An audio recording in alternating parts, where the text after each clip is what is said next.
2x plus থাইস Y এর ঘন নির্ণয় করো। তাহলে আমরা 2x প্লাস থাইস ওয়াই এর ঘন নির্ণয় করি। 2x প্লাস থাইস ওয়াই এর ঘন হচ্ছে কিউব। তাহলে আমরা কি করতে পারি, দেখো এটা হচ্ছে এ, এটা হচ্ছে বি, তাহলে এটা সূত্র হচ্ছে a cube plus thrice into a square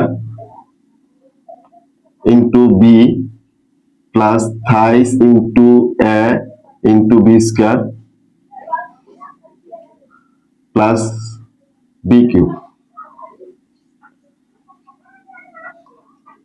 এখন এইটা 8x cube plus 3 into 4x square into 3y plus 3 into 2x into 9y square plus 27y cube.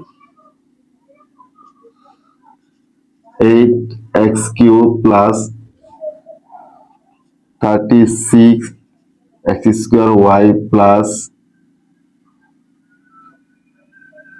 54x y square plus 27y cube.